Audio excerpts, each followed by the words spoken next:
didn't really have a specific sort of thing I was going to go through today, so I'll just wing it really, to be honest with you. But you know, if there's anything you're working on that you'd like some extra help with, you can always throw that my way. So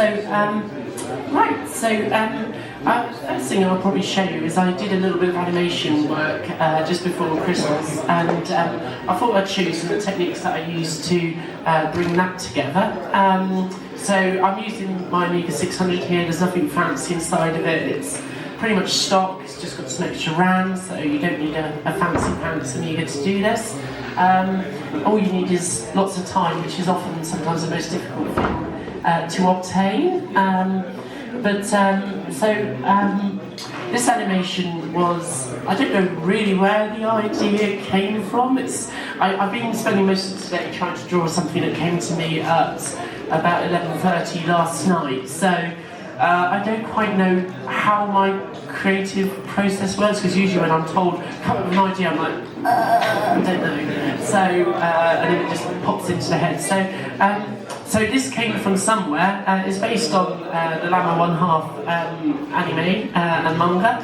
And I just started drawing this little sprite, which hopefully is in my work files here. So, because I always tend to keep bits that I've been working on. It might be in brushes actually, because it started off very simple. So let's just see whether this is it. So.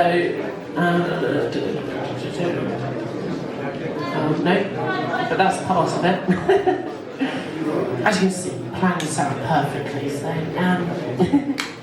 oh, okay, so black and white. But essentially, to start with this, I always start with just a simple outline. I don't try and get it perfect. I just start with just a little outline that I can then sort of improve upon by using sort of a black pen and so forth. I'm just going to see if I can find it, because it would be very helpful. It will be,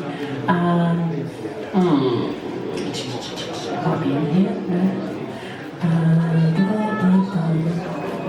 Might be in here. No, okay. But basically, from that simple little sketch, I was able to adapt the animation. So I'm just going to load that into DPaint now and show you how I basically work on creating an animation. So this is obviously going to take a few seconds to load in, but once I've drawn my initial sprite, I can start adapting in place. And one of the things that you would have seen on the little brush a little moment ago was there was a little line underneath it, and that means that I can keep things level so that you don't end up, unless you're changing perspective, you don't end up with like limbs flailing way out of proportion to where the bottom of the character is. So it's very helpful. And then essentially the way that you sort of get the smoothness in the animation whilst this is loading in is to, it's a bit like Chris Forrester, who was at the back, or was at the back, you can't hear me. Time to mention a few things that happened in Ireland. No, maybe not. Basically, he was showing sort of the traditional technique was to flip backwards and forwards so you could actually see the in-between and get that smoothness. You kind of do the same thing with DPaint really, because with the 1 and 2 keys you can move forwards and backwards, and that allows you to sort of essentially, you know, change pixel by pixel. I tend to run my animations at 12 frames per second. It's what a lot of sort of cartoons and anime actually runs at.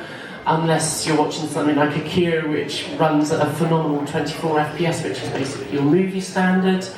The guys who animated that are geniuses as far as I'm concerned, because that takes a great deal of skill. And then you can sort of, you don't have to necessarily change the frame every single frame unless there's a need to. You could actually sort of do it on, you know, sort of like as if you're doing a 6 frame per second animation.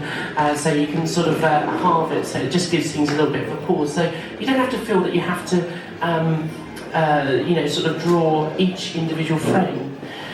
With DPaint, you have the ability to use something called anim brushes. So here you can see that frame 1, Llama is sort of slightly crouched down, frame 2 still is, and then by frame 3, that's when he pops up. So that illustrates what I was just saying, you don't have to change like every single frame. And what you can do is, like I say, with 1 and 2, you can just move backwards and forwards, which makes it a little bit easier to see that you're getting smoothness in your animation and so forth. It's pretty straightforward, really. And once you start getting a little bit of a sequence going, you can use a feature called anim brushes. I don't know how many of you may have come across anim brushes before.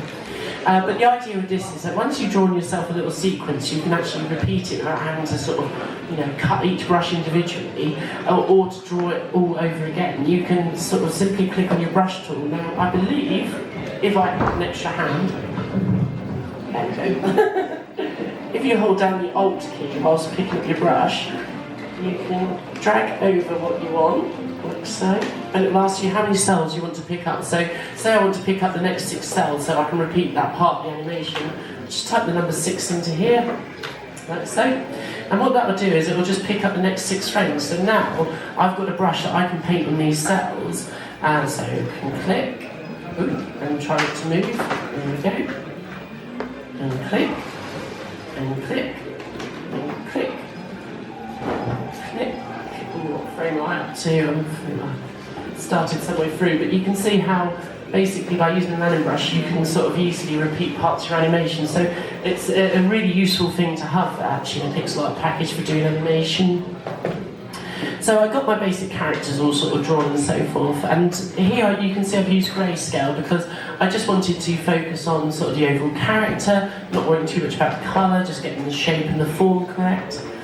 And then from there, basically, what I did was to basically draw a background. And I've got some work files here because, as I say, I always keep my work files so you can see how it progresses. Now, I do have a bit of a tendency sometimes to not always save my progress regularly, just because generally this Amiga 600 doesn't crash very often, which, touch wood, it doesn't do today.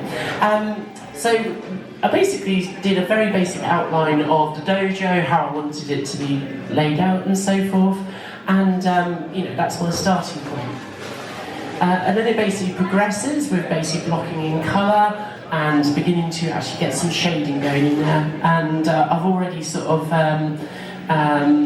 started sort of doing a bit of anti-aliasing on the little sort of hiragana up here, which is iroha, which is basically an old term for mother, because actually the mother's ashes are stored in, well, they will be stored on the shelf there. If you've watched the anime or read the manga, it makes sense. But so I've started, getting some details in there, some shadows and so forth.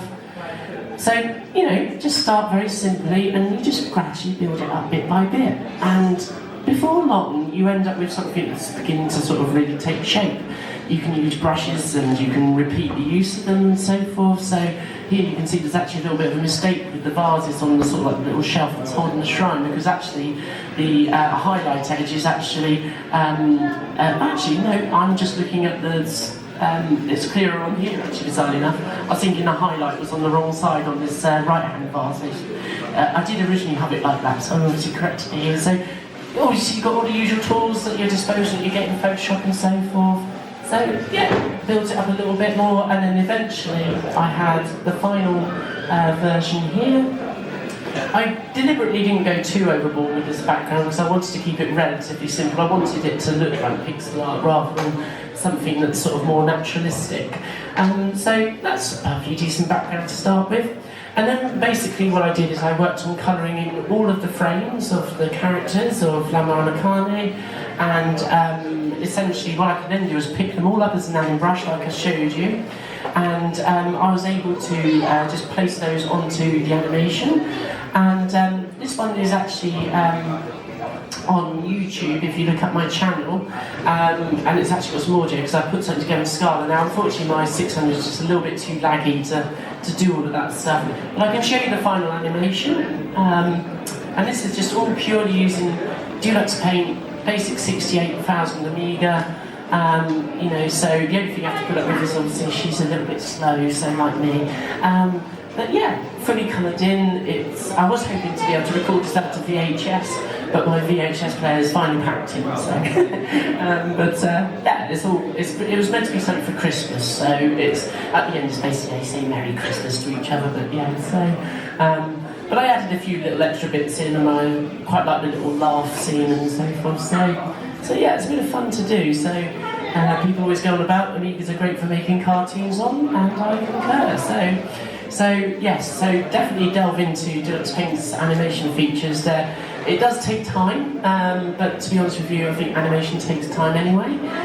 But it's a heck of a lot of fun, so it makes up for my lack of skills programming-wise, that I can create a little animation in DPaint, and yeah. So that's one of the things that I've been working on lately. Another thing that I've been working on is, some of you will know that it was Amiga Ireland last week, which is a meeting very much like this, a little bit bigger. Yeah, it extends over 2 days. I highly recommend it if you do get a chance to go. And they run a Commodore Creative competition. I think they've run it for pretty much as long as they've been going. Music, 3D ray tracing, but also pixel art this year, which is cool. So I set to on seeing what I could do to create something that would, I could chuck into the pixel art category. So what I'm going to do is I'm just going to spend the next 10 minutes just talking through the creative process of how I got to the final result. So I won't show you the final result to start with unless I click on it by accident, in which case I was never good at punchlines. Let's load it up in Dopus, because this has got quite a nice interface for doing little impromptu slideshows. Amiga Ireland, there it is. So, what you're going to see through this sequence is quite a great deal of change, I would say, over the course of the drawing, and hopefully what you'll see is something that's a bit reassuring, because to be honest with you, when I start drawing something, it always looks a bit naff. But then nothing ever looks perfect to start with. So, okay, so let's do show.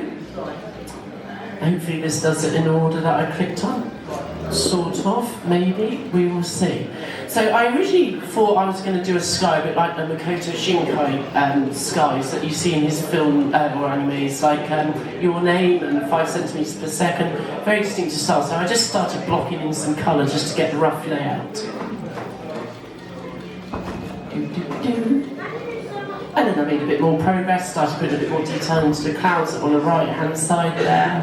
Just a little bit different. Now, one thing I should mention is I really wanted to see how far I could push an OCS or an ECS Amiga.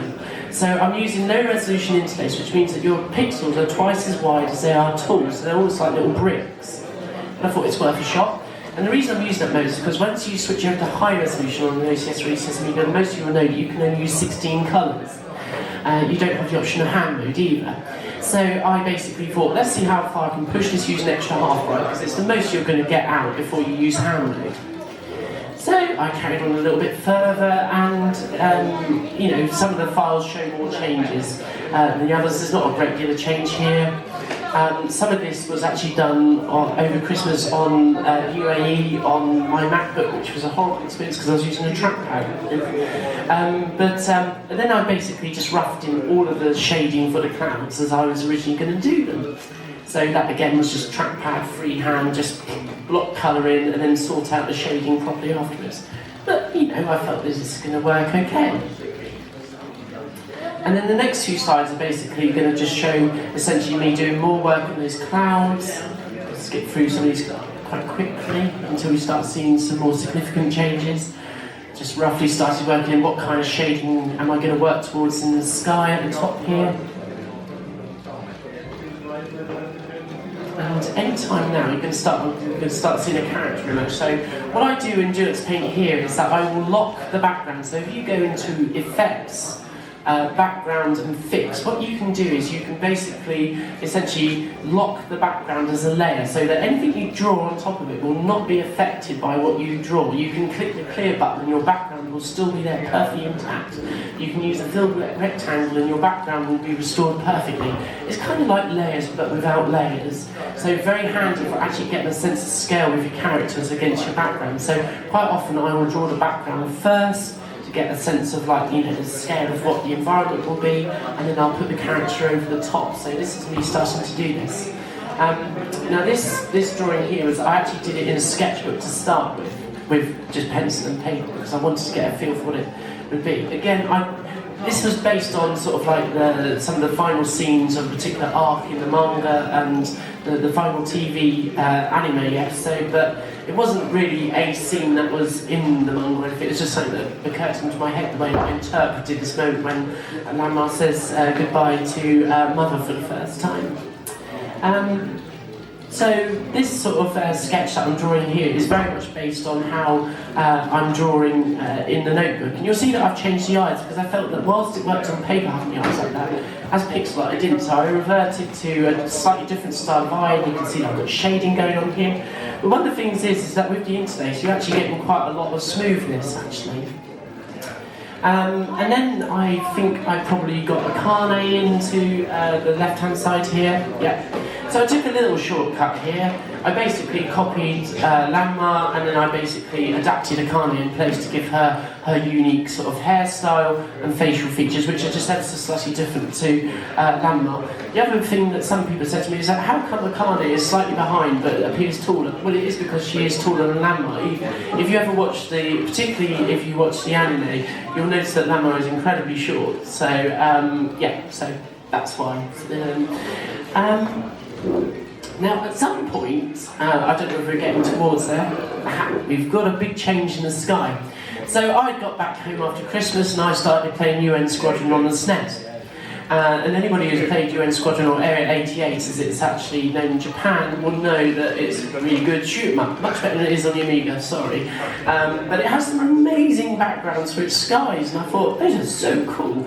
And it's only clicked that actually this is the kind of sky that I really want in this picture I'm working on. So I sort of took a close look at how it's been done, and I thought, well, why am I drawing a whole bitmap for the sky when I'm going to cover most of it up? Just do it as a tile map. So using DPaint symmetry tools, I basically did a 64 pixel wide block, and unfortunately, because I didn't save very often, and I was hoping that I might be able to do a demo of this, but I might do a little video on it on my channel. What I did was I took 8 colours and I basically drew out equal sort of blocks of colour going from the lighter shade to the darker shade. And then I drew in horizontal lines to basically break up the divides between them to basically give it a nice mix. And then I used the magnifying tool to break it up, the freehand tool to basically start getting in the underside of clouds. So in February, on the coast where I live, we often get these beautiful clouds that sit just above where the sun is set and so forth, and the sun illuminates basically the underside of the clouds as it goes down. You get that sort of twilight, and it's just fabulous. So this mackerel effect skies that's called in photography is what I was aiming for. And just using freehand, I made this 64 pixel wide tile map essentially, repeated it, and then once it was in place, I was able then to essentially put the character back over the top, and I just did a few little tweaks just to make it look a little bit more random and so forth. Much quicker way of doing it. So this was giving me the mood that I was looking for at last. Let's just do a time check. Oh, I'm not doing too bad actually. So you can see the tone is gradually beginning to change now. We're getting a bit more shading going in, we're getting a bit more anti-aliasing. I've got full tutorials on how to anti-alias and how to draw good lines and so forth and proportions on that channel. So I did do a chat about that last time I was here. So I thought I want to show something a bit different this time. So because it's some of you was here and it's nice to hear something different. And so yeah, gradually I just basically started working this all in. I always draw a full overscan as well, so that way the whole picture is taken up on the television, and you can start seeing that I'm beginning to get some details in the background. So I really wanted it to sort of be sort of like a town that's sort of sunset and so forth. So basically I'm just blocking in shadows of sort of the mountains and the hills in the background. And the steps between my progress start to get a little bit smaller now, probably because this is by the time I was back at work, so I was only getting an hour in the evening before I was completely zonked out. So yeah, I just basically carried on working through this process bit by bit. I'm just wondering if there's... You can see there's very subtle shading begins going on the right hand side here of Lanma.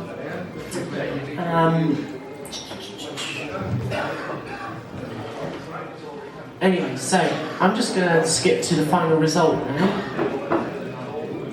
because I could show you loads of files there. So yeah, so this is a low-res interlace image. It's extra half bright. and finished all the background, and yeah, it's full over scan, and yeah, it was possibly one of the favourite things that I've drawn of late. So it just goes to show that you don't necessarily need an AGA Amiga to chuck out decent colour.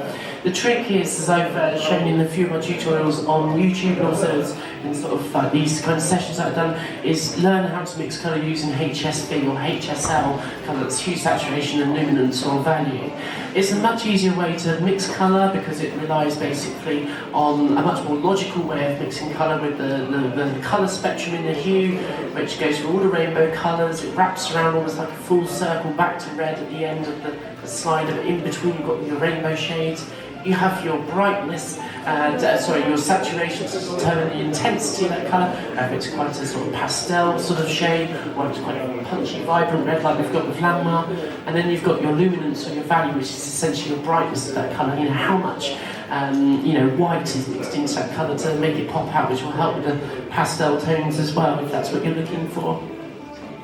And that makes mixing colours much more consistent. I think once you're confident with mixing colours, that's when your pixel art is really going to start coming together, because you're going to get smoother blends, you're going to be able to use less colours to get those blends and so forth.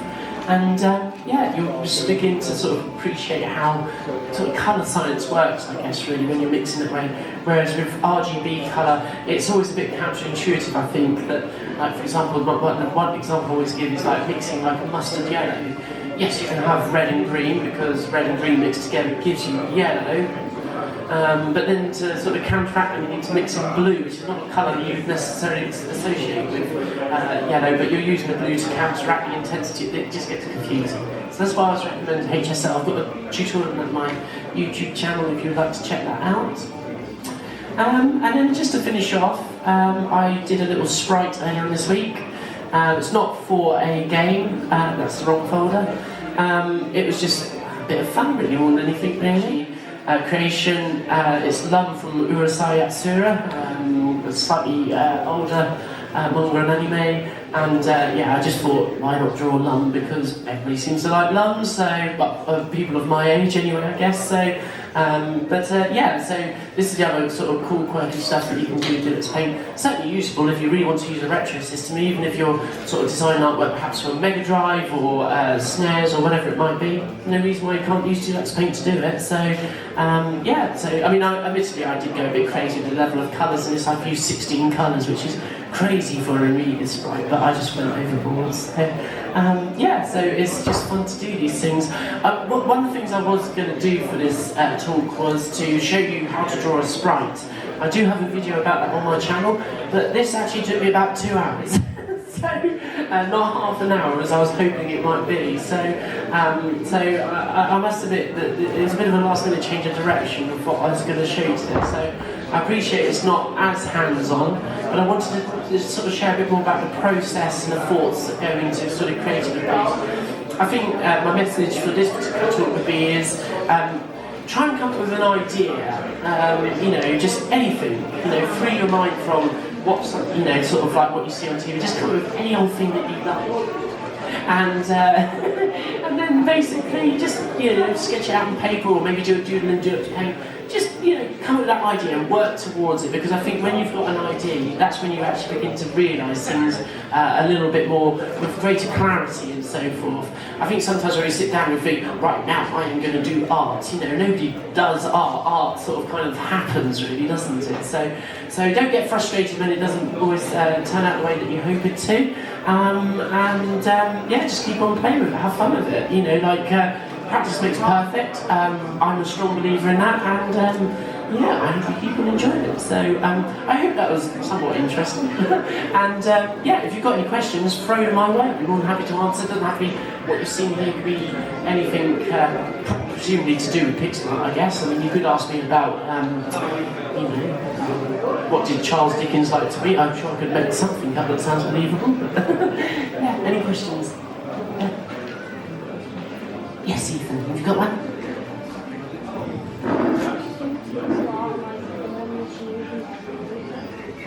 So, really good question. I'll repeat that for those who may not have heard it. So, Ethan asked, can you do pixel art on a modern computer or a modern machine but using an emulator? And the answer is yes. You know those pictures that I showed you with Lamar and Akane with that sunset? those very first bits that I drew were using my Apple Macintosh laptop, so it's a modern, well, 8 years old, but it's modern in my book. But you can use a brand new computer and with some special software, which I don't know. There's Mike Battilan over there. He sells Amiga Forever. This is it. I'm on commission. I'm not. I should be. So basically, that you can put into your Windows PC and you can get your Amiga running. There are other ways of doing it. I'm no longer on commission. And so, yes, you can do. There's loads of systems you can emulate to do pixel art on. The Amiga is one of them. Obviously, I'm biased. I recommend using the Amiga to do pixel art if you want to do it on a retro system because it's so accessible. It has amazing tools like Personal Paint and Direct Paint, so and many others. So yes, you mentioned